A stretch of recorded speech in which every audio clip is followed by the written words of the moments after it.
have a question for Rita. How were you able to adjust? Kasi syempre, ibang-iba nga yung mundo ng showbiz. I was not. Charot! Hindi naka-adjust. Hanggang ngayon. Hindi, kung totoo, mahirap. Paano ka nag-adjust?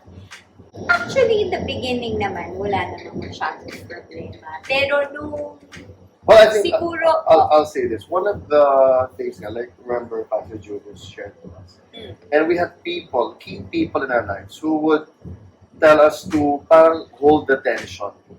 Because every once in a while we would give up. We would be so tired of this, and I would say, or she would say, "Fine, I won't study na lang, or I won't do showbiz anymore. It's so difficult for you, parang ganon."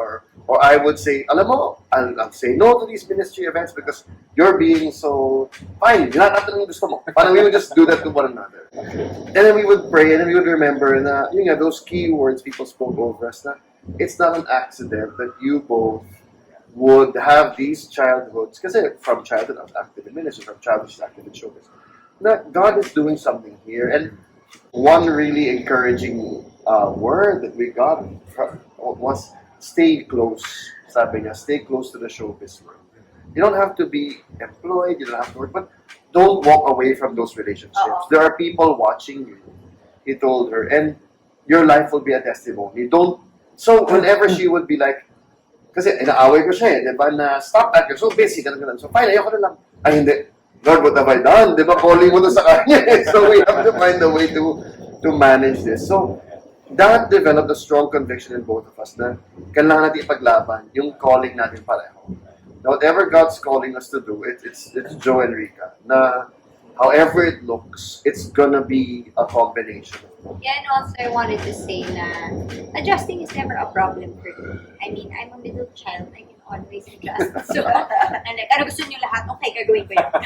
Sometimes nga to ako.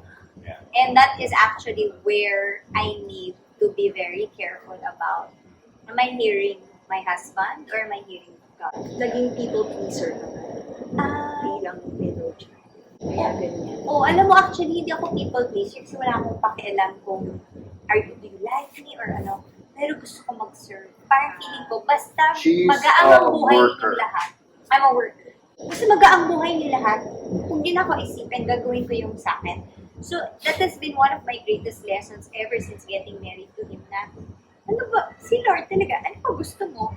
Parang ako, hindi ko lagi masabi kasi uunahin ko lagi yung gusto ng iba. And yun nga, to a fault. So, adjusting is never a problem for me. But, I can also be very, very strong on my positions. When I know that my position is something that God told me personally na ito talagang dapat mo itin.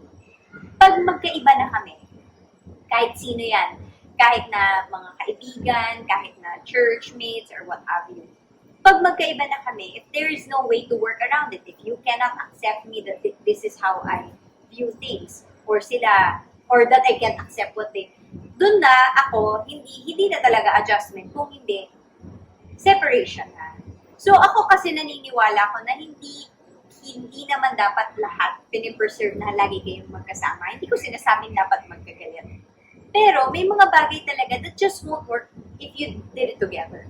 Diba? Hindi naman enemies. But yeah, I respect that that's you. You respect that this is me. Can we go on working together, being together? I don't think so because we're completely different fundamentally on something. But it doesn't mean I hate you or that you hate me. Yun lang.